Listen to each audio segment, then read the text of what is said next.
Amén. Gloria al Señor, que el Señor les bendiga en esta mañana. Estamos desde Toronto, Ontario, Canadá. Gloria al Señor. Vamos a continuar con las parábolas del Señor. Esperamos que esta palabra sea de bendición para cada uno. Amén. La parábola que traemos en esta mañana se encuentra en Lucas capítulo 19, versículo 11 al 27. Son parábolas que el Señor dijo antes de irse de esta tierra. Entonces, con la ayuda del Señor vamos a leer esta palabra, amén. Despacio. Oyendo ellos estas cosas, prosiguió Jesús y dijo una parábola por cuanto estaba cerca de Jerusalén. Y ellos pensaban que el reino de Dios se manifestaría inmediatamente. Dijo pues, un hombre noble se fue a un país lejano para recibir un reino y volver. Y llamando a 10 siervos suyos, les dio 10 minas y les dijo, negociad entre tanto que vengo.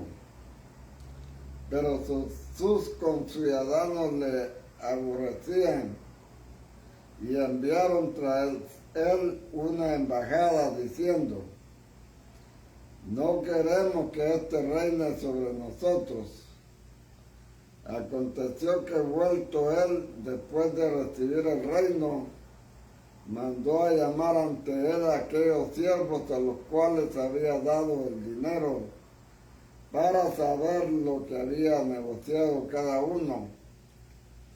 Vino el primero diciendo, Señor, tu mina ha ganado 10 minas. Él le dijo, está bien, buen siervo, por cuanto en lo poco has sido fiel, tendrás autoridad sobre 10 ciudades. Vino otro diciendo, Señor, tu mina ha producido 5 minas. Y también a este dijo, tú también sé sobre 5 ciudades. Vino otro diciendo, Señor, aquí está tu mina, la cual he tenido guardada en un pañuelo porque tuve miedo de ti, por cuanto eres hombre severo que tomas lo que no pusiste y ciegas lo que no sembraste. Entonces él le dijo, mal siervo, por tu propia boca te juzgo. Sabías que yo era hombre severo, que tomo lo que no puse y que ciego lo que no sembré. ¿Por qué pues no pusiste mi dinero en el banco para que al volver yo lo hubiera recibido con los intereses? Y digo a los que estaban presentes, quitarle la mina y darla al que tiene las 10 minas. Ellos le dijeron, Señor, tiene 10 minas. Pues yo os digo que a todo el que tiene se le dará, más al que no tiene, aún lo que tiene se le quitará. Y también a aquellos, mis enemigos, que no querían que yo reinase sobre ellos, traerlos acá y decapitarlos delante de mí. Nos damos cuenta por el comienzo de la parábola, oyendo ellos estas cosas, prosiguió Jesús y dijo una parábola que está hablando realmente en casa de Zaqueo, y que esta parábola es un procedimiento de lo que había acabado de hablar en casa de Zaqueo. Eso está desde el verso 1 del mismo capítulo 19, donde dice, habiendo entrado Jesús a Jericó.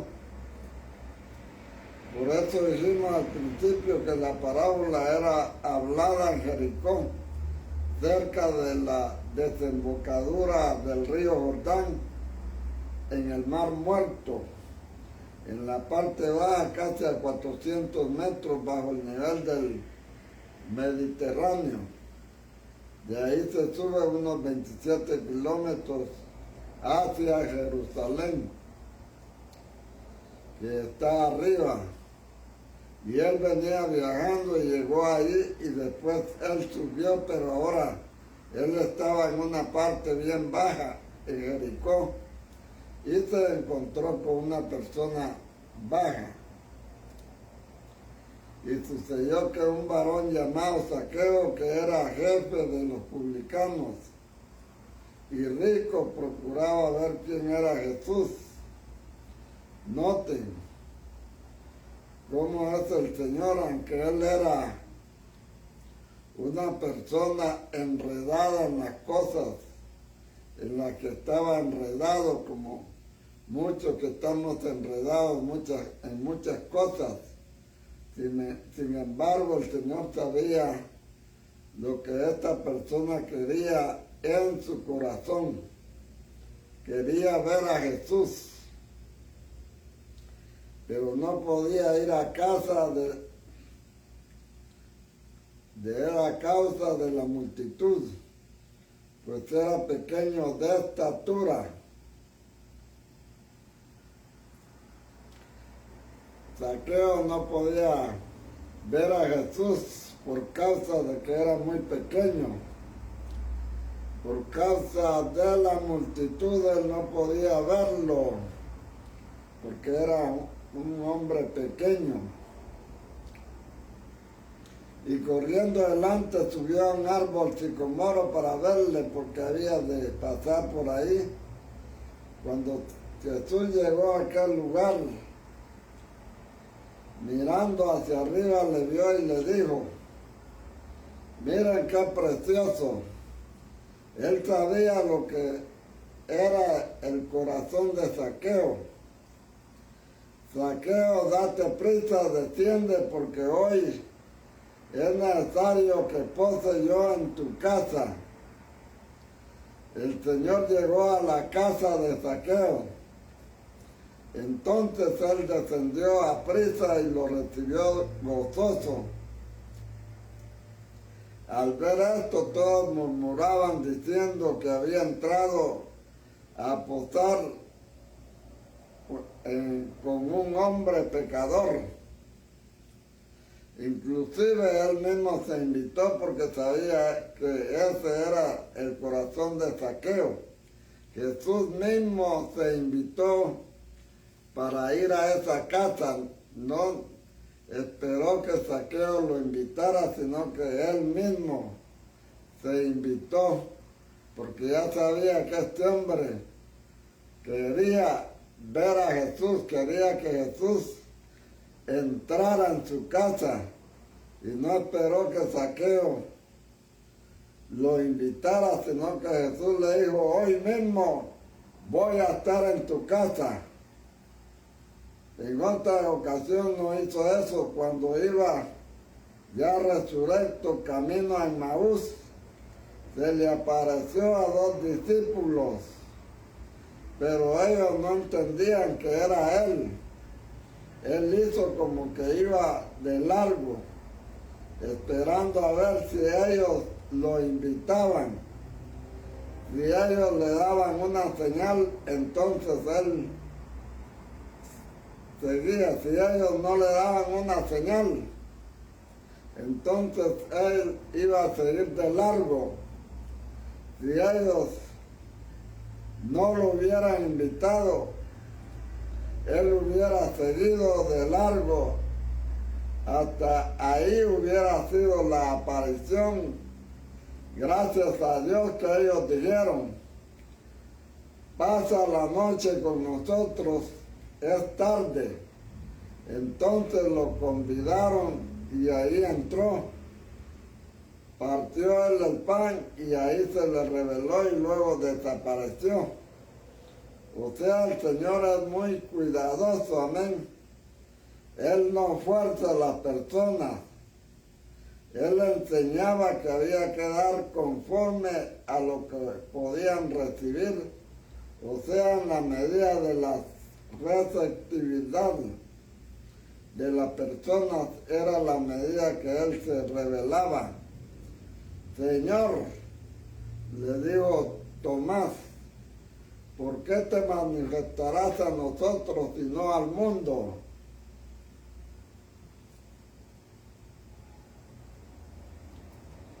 Le preguntó Tomás, él le dijo, el mundo no ama mis palabras, por eso él no se le manifiesta.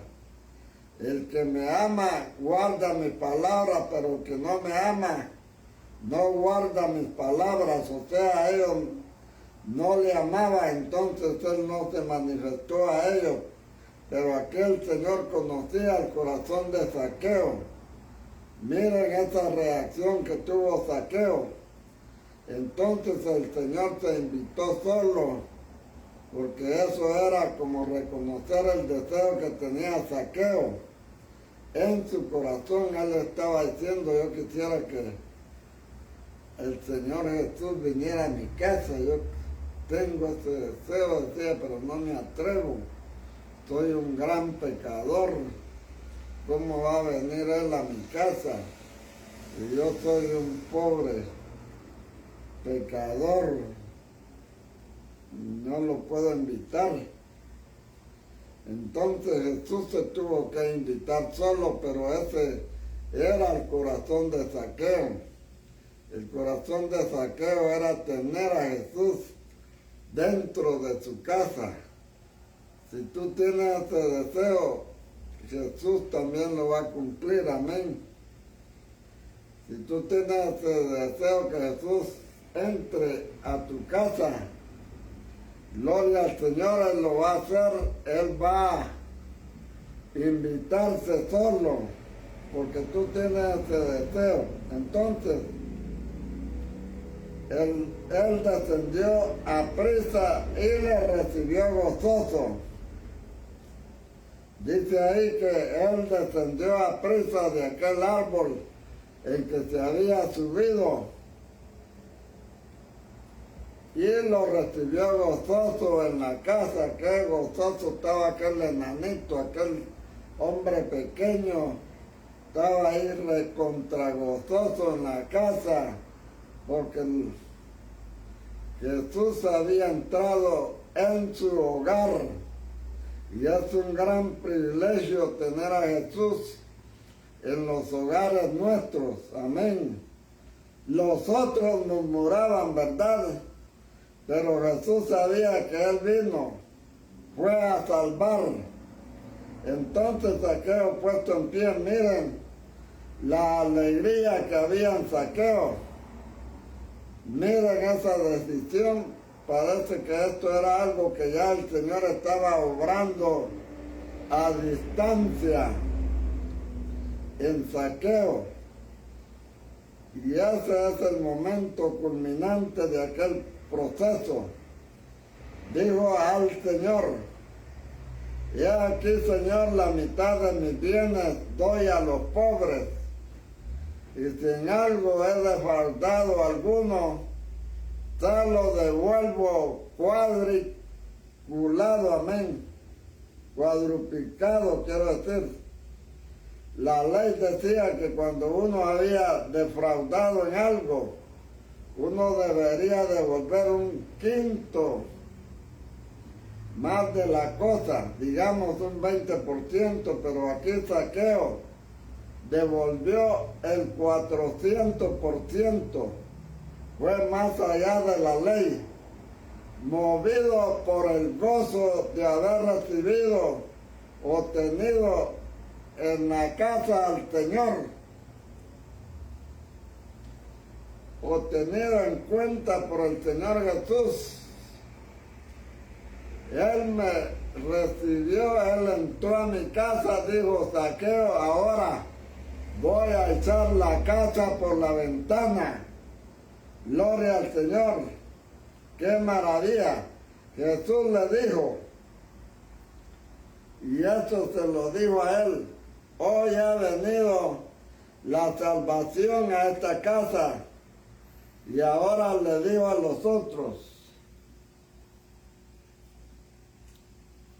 por cuanto él también es hijo de Abraham, porque el Hijo del Hombre vino a buscar y a salvar lo que se había perdido. O sea, a Zaqueo, miren lo que hizo Zaqueo. Eso lo leímos por lo que dice el verso 11, amén. Ahora sí vamos a... Oyendo ellos estas cosas, o sea, lo que había dicho Zaqueo, lo que respondió el Señor, entonces él prosiguió. Prosiguió Jesús y dijo una parábola por cuanto estaba cerca de Jerusalén. Y ellos pensaban que el reino de Dios se manifestaría inmediatamente. Ese era el ambiente que había de una salvación política de parte de un Mesías de tipo político. Aún los mismos discípulos con dificultad se libraban de ese pensamiento mesiánico político. Ustedes recuerdan, incluso después de resucitado, nos dice el libro de los Hechos en el capítulo 1, que le preguntaron, Señor, ¿restaurarás el reino a Israel en este tiempo? Ellos pensaban en un reino político como más o menos en el tiempo de David o en el tiempo de Salomón, un poquito mejor, pero Jesús tenía algo mucho mejor. Y el Señor venía a hacer algo interno, algo espiritual.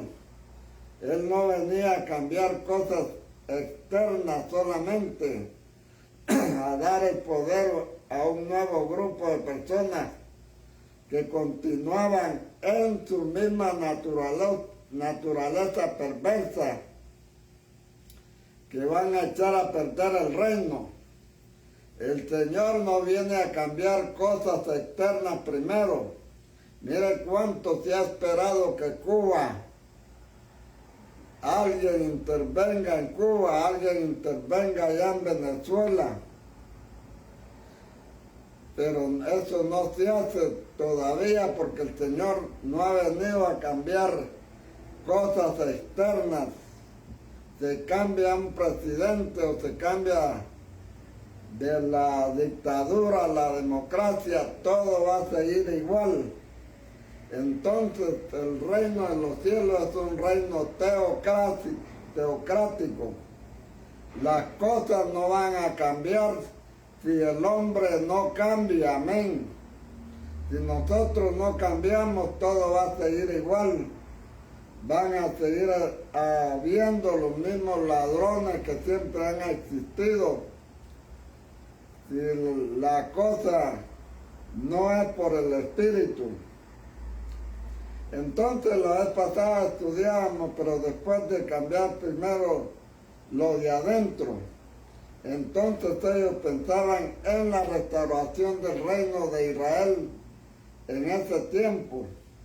Por eso les dijo, no os toca a vosotros saber los tiempos y las razones que el Padre puso en su sola voluntad. Las razones se refiere al punto de maduración, al kairos de Dios, o sea, a la oportunidad. Hay un tiempo externo cronológico y hay un tiempo espiritual interno que es la maduración de las personas, la maduración de las cosas, y es la sazón de Dios, el kairos. Dios no está haciendo solo una cuestión externa, amén. En varias ocasiones hemos dicho a los hermanos que a veces nosotros nos imaginamos que vendrá el Señor como tipo de Superman, llegar así como Superman a Jerusalén y agarraba a los romanos y agarraba a todos los opresores, agarraba al presidente de Venezuela del cuello, al presidente de Cuba que tanto ha dañado al pueblo, lo agarraba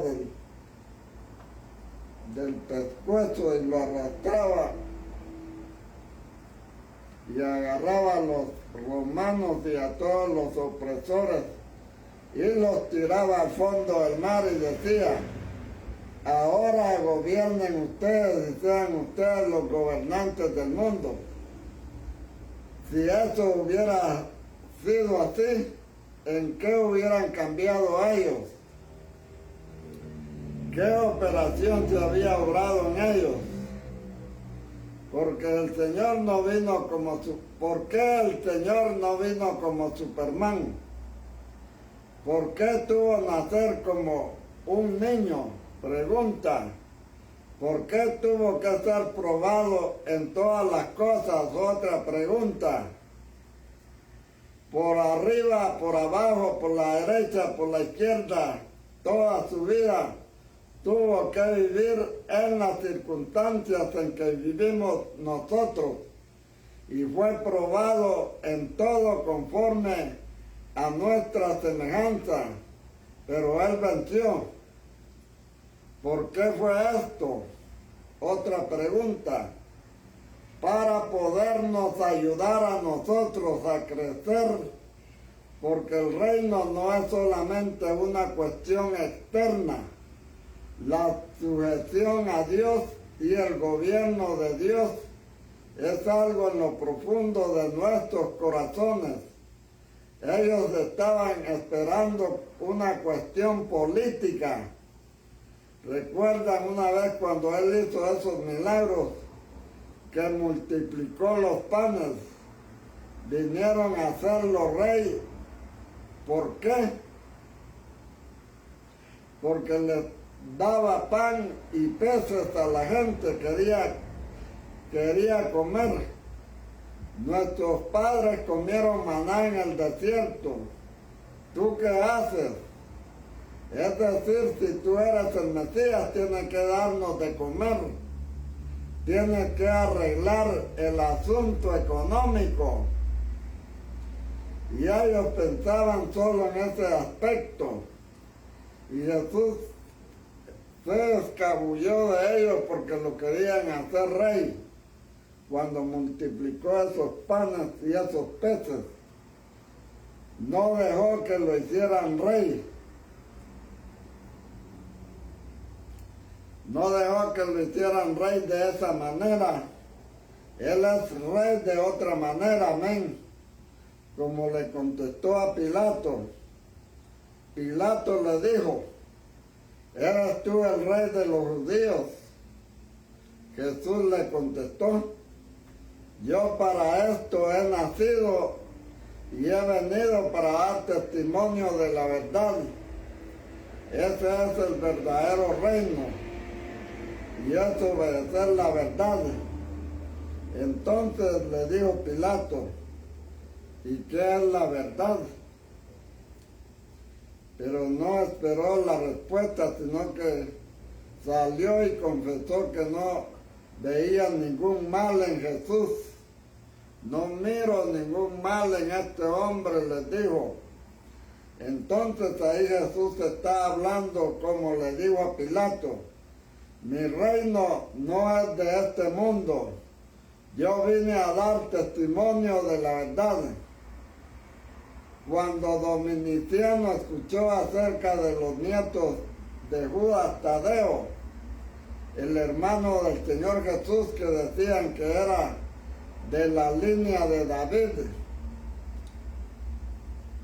y Dominiciano estaba temeroso de que iba a venir el reino de David, y así como Herodes también tuvo temor de que viniera el Mesías. y le quitara el reino a él. Entonces Dominiciano llamó a llamar a los nietos de Judas. Ellos eran campesinos y vinieron con los caballos en las manos y les preguntó: ¿ustedes son los descendientes de David? Sí, somos los descendientes de David, dijeron ellos. ¿Y cuál es el reino que ustedes tienen? No se trata de un reino de aquí. Le mostraron las manos calladas, encallecidas. Miren nuestras manos, le digo, somos trabajadores. Le dijeron al emperador: nosotros trabajamos en nuestra propia tierra para sostenernos. El reino es espiritual, que se manifestará en el fin de los tiempos.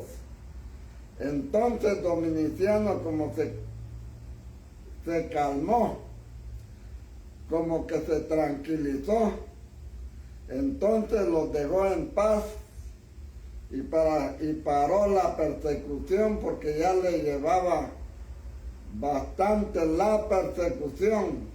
Ya había perseguido bastante a los cristianos. Entonces dijo: mientras no me toquen a mí mi gobierno político, yo sigo tranquilo, y los dejó en libertad, y ahí acabó la persecución. Había esa expectativa meramente externalista del reino, pero si no se cambian las personas, las nuevas estructuras van a ser corrompidas de nuevo por otros perversos. Derribamos a unos y subimos a otros. Y como somos de la misma calaña, porque si no cambiamos de dentro para afuera, dañamos otra vez las nuevas estructuras. Entonces el Señor empieza por dentro, por el Espíritu, y es por un trabajo de Dios en nuestras vidas, por un fruto de ese trabajo. Ellos querían que el Señor viniera tipo Superman.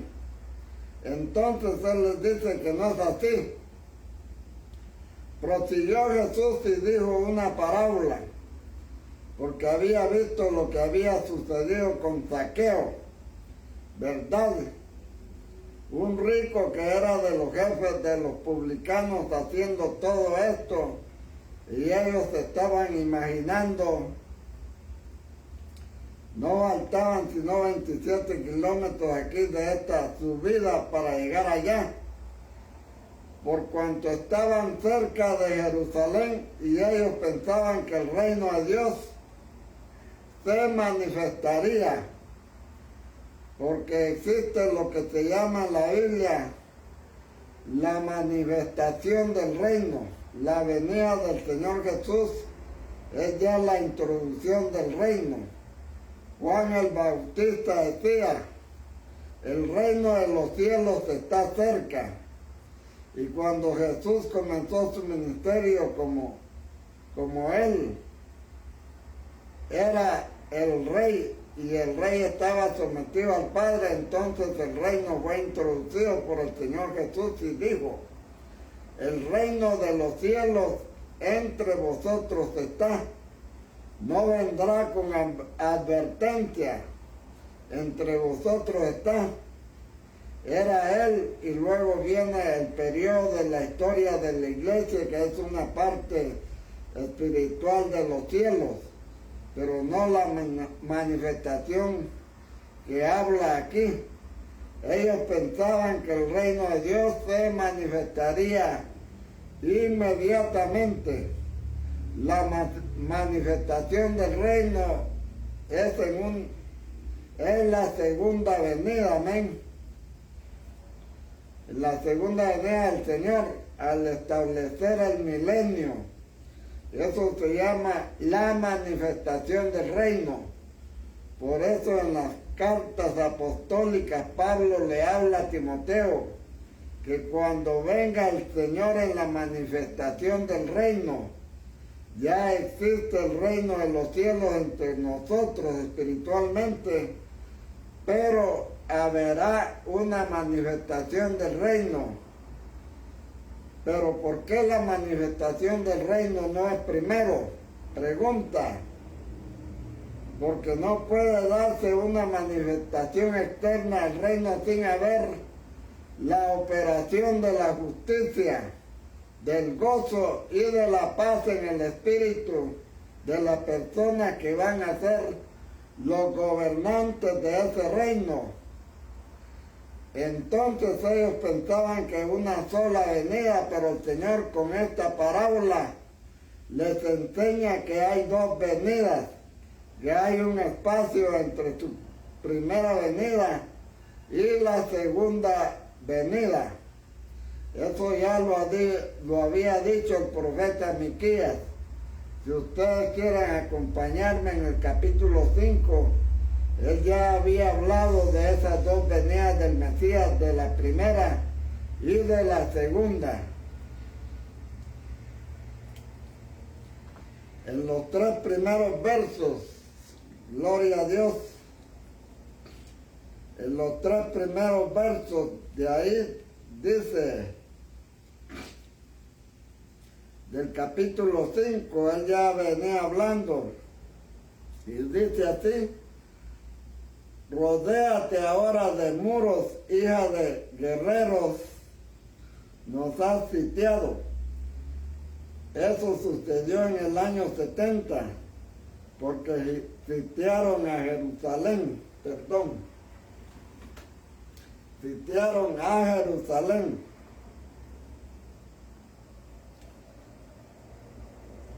Con vara herirán en la mejilla al juez de Israel. Miqueas hablando en el tiempo de Isaías, casi 700 años antes de Cristo, porque Miqueas era contemporáneo de Isaías. Ustedes ven que Miqueas profetizó en los tiempos de Jotán, Acaz, Ezequías, con Isaías que profetizó también en ese tiempo, o sea, unos 700 años antes de Cristo. Profetizó que al juez de Israel, al Mesías, lo herirían en la mejilla y lo golpearían. ¿Eso no fue así? Claro que sí. No lo cuentan así los evangelios, ¿verdad que sí?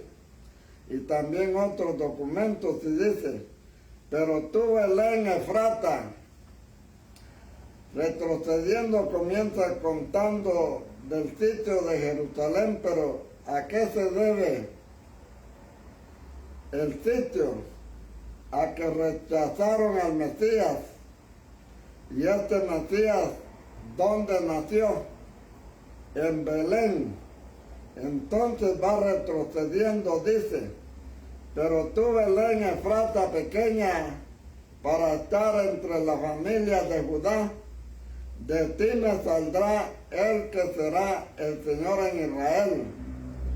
O sea que ya se decía que el Mesías nacería en Belén 700 años antes de que ocurriera. Esto no puede ser fabricado, amén, porque aún no había nacido. No se pueden fabricar circunstancias para decir en qué época va a nacer, en qué familia, en qué tribu, en qué ciudad. Esto es la providencia de Dios. Y dice: y sus salidas son desde el principio, desde los días de la eternidad.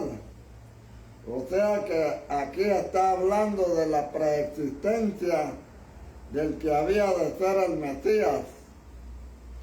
Desde la eternidad él había aparecido teofánicamente a lo largo de la historia, y después se encarnaría como un niño y sería Jesús de Nazaret. nació en Belén, pero se crió en Nazaret, y dice el verso 3, pero los dejará. Es decir, él vino una vez, pero tiene que volver otra vez, porque los dejará. Vino, pero los dejará hasta el tiempo que dé a luz la que ha de dar a luz.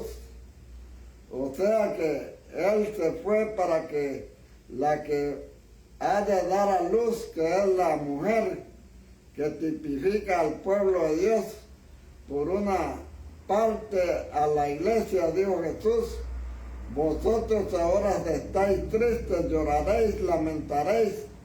La mujer cuando da a luz tiene dolores porque ha llegado su hora, pero cuando nació un niño ya no se acuerda. O sea, como el bebé crece en el vientre de la madre, así Cristo se tiene que formar en la iglesia. Pero también Israel es la mujer, porque Israel también es considerado parte del pueblo de Dios,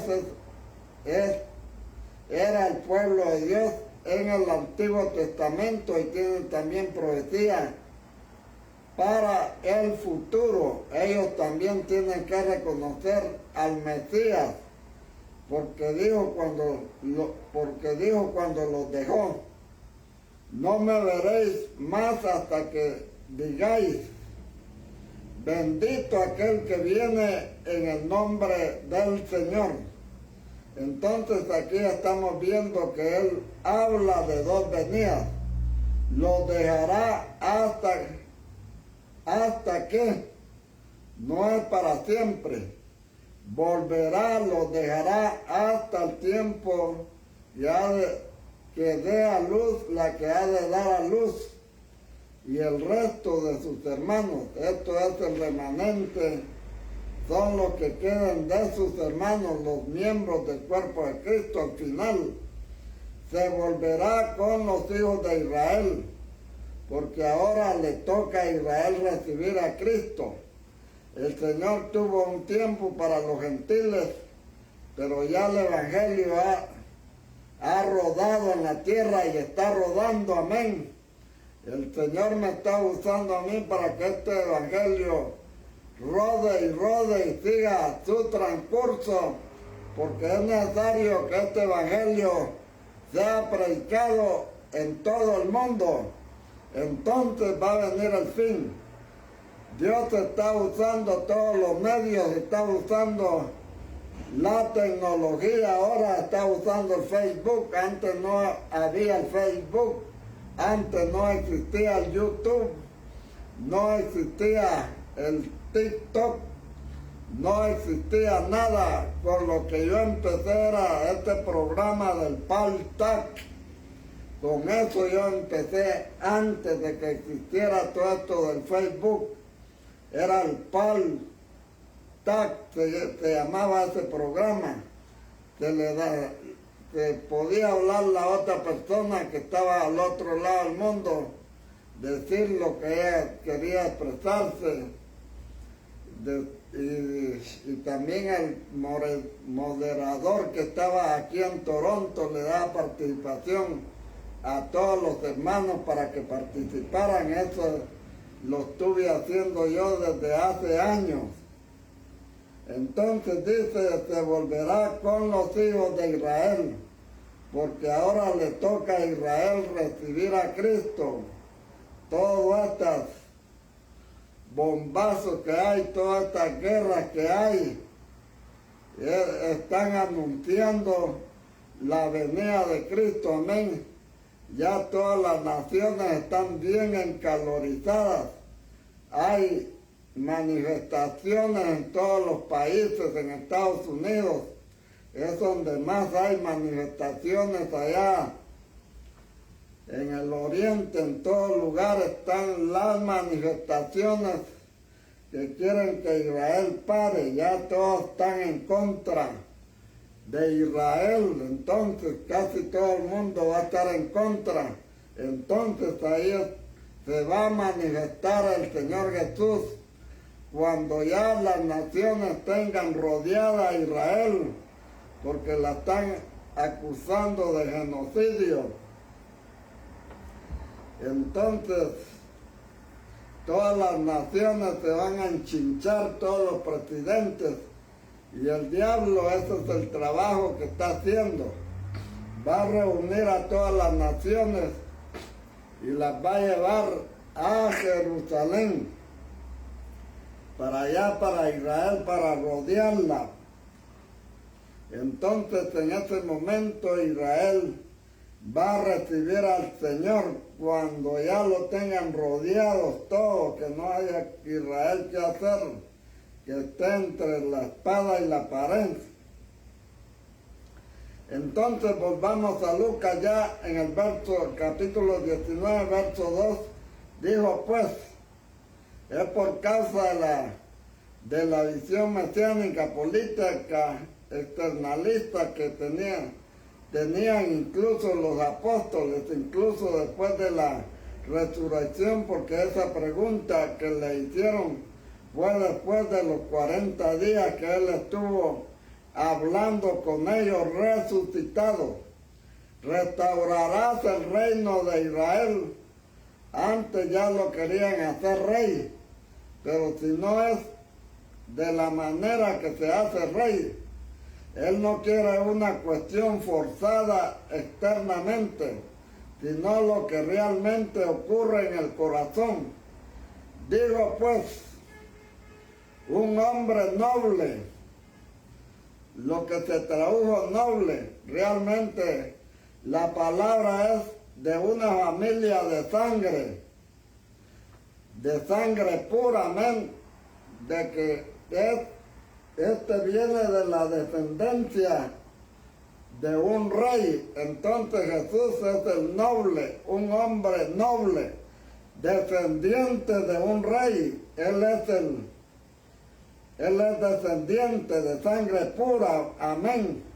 Porque en el tiempo de Jesús el sistema del reino era por descendencia, era por herencia, o sea, el primogénito heredaba el reino de su padre, o si no, el sacerdocio y la doble porción era la estirpe. Entonces esa es la palabra que aquí se traduce noble. Realmente es una traducción de Reina Valera, pero la palabra quiere decir en el sentido de sangre. Se fue a un país lejano para recibir un reino y volver. Aquí el Señor Jesús utiliza una figura que era común en la época, porque Israel estaba bajo el gobierno de los romanos. Por ejemplo, cuando murió Herodes el Grande, entonces el otro Herodes Arqueólogo se tuvo que ir a Roma para que le dieran el reino de su padre. Se fue a un país lejano, dice aquí la palabra, que era Roma, y allá como los enemigos de Arqueólogo enviaron una embajada a Roma para decir, no queremos Arqueólogo que reine sobre nosotros porque él es un mal rey. Entonces los romanos hicieron una prueba, le dieron el reino, sino que le dieron solamente una tetrarquía.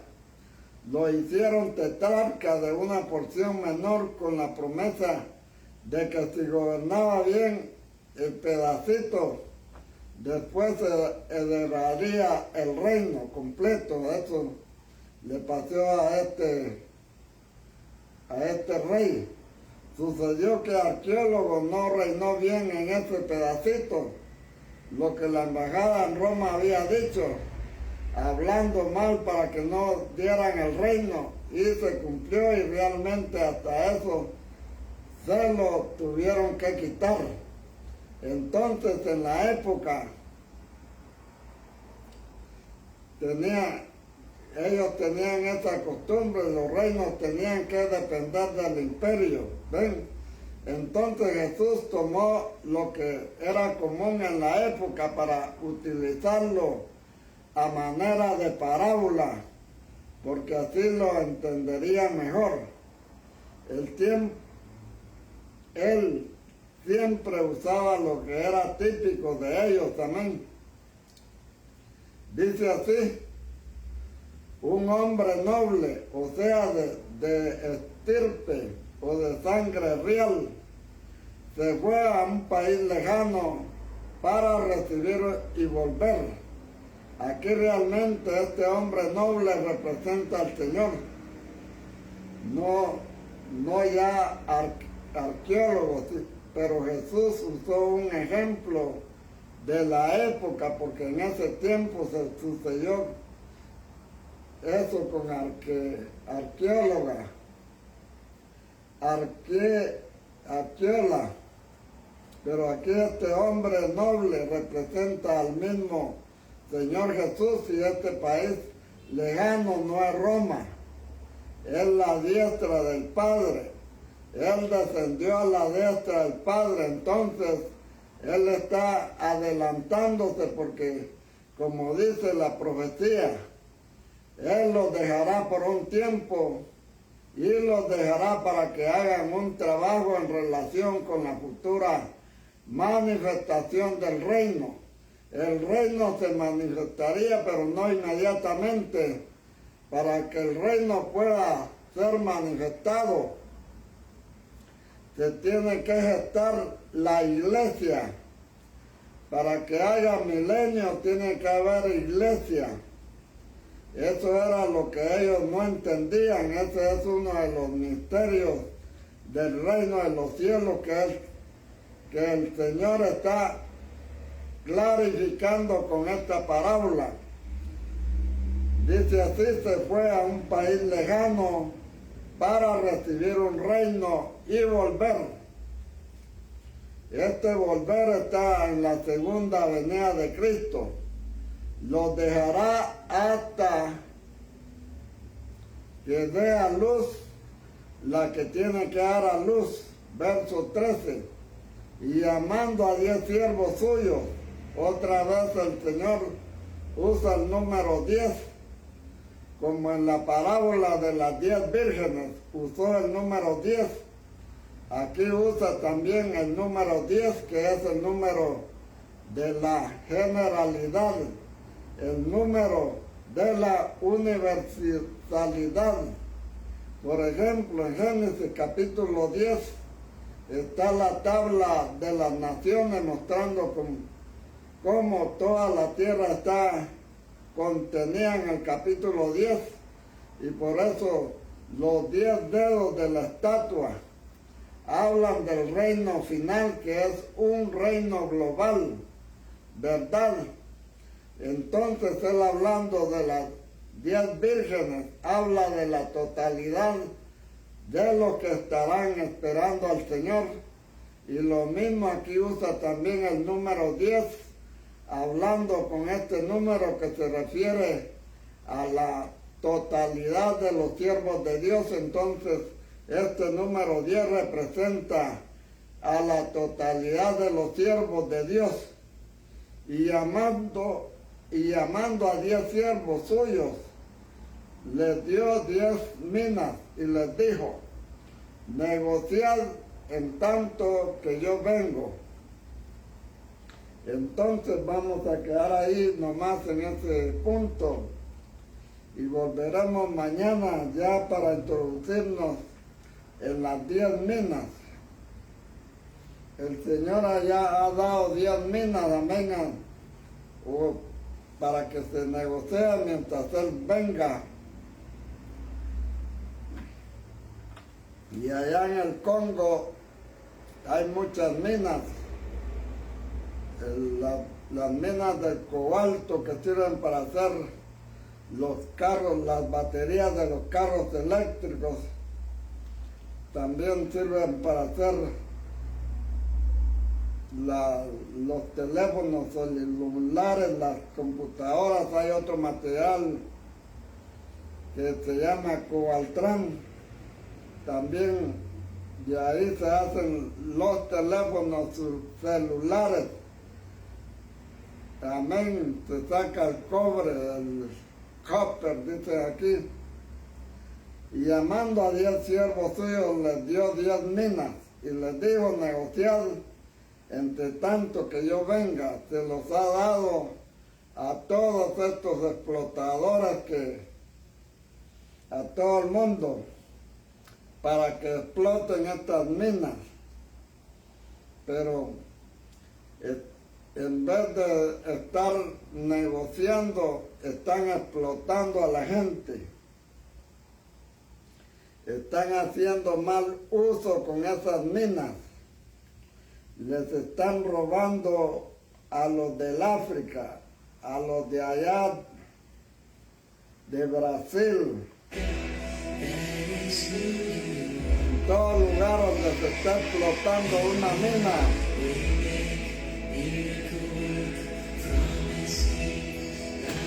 La mina, gloria al Señor, tiene que producir, tiene que negociarse. Estas minas tienen que servir para que la palabra del Señor se expanda. Gloria al Señor.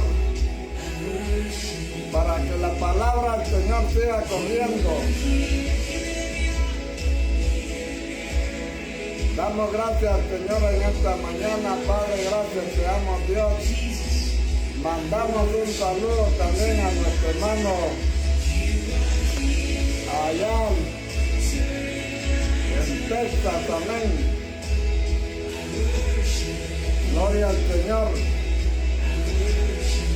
Ayer estuvimos hablando con nuestro hermano Agustín. Está viviendo allá en Texas también. Él estuvo aquí en esta iglesia hace años, en el 1995, 96, 97, por así. Estuvo viviendo aquí y nos gozamos aquí en la iglesia juntamente con él. Nuestro hermano Agustín Amaya, amén. Dios te bendiga. Dios bendiga a tu familia. Dios bendiga a todos los trabajadores ahí. Gloria al Señor ahí en esta fábrica donde Él trabaja. Gloria a Dios. Dios bendiga a todos ellos. Que nos haga prosperar de una manera grande. Gracias te damos, Señor Dios Todopoderoso, en esta mañana, Padre Santo. Bendecimos tu santo nombre, Señor. Gracias te damos, Señor, por la oportunidad de haber estado aquí, Señor, una vez más. Padre Santo, te bendecimos, Señor. Bendice, Señor, a cada uno de nuestros hermanos. Padre, en el nombre de Jesús, echamos fuera todo aquello que pueda estorbar tu palabra, Señor. Padre, en el nombre de Jesús, mandamos fuera toda mente perfecta, toda mente, Señor, que no glorifique tu nombre, Padre. Oh, Señor, limpiamos el ambiente. En el nombre poderoso de Cristo Jesús, Señor nuestro. Toda perversidad, todo pensamiento contrario, lo mandamos fuera en el nombre de Jesús. Gracias, Señor amado, Dios Todopoderoso. Gracias, Dios bendito, aleluya. Glorificamos tu nombre, Señor. Gracias, Padre. Gracias, Señor amado, aleluya. Dios te bendiga y Dios te guarde. Nos vemos el día de mañana para continuar con esta parábola.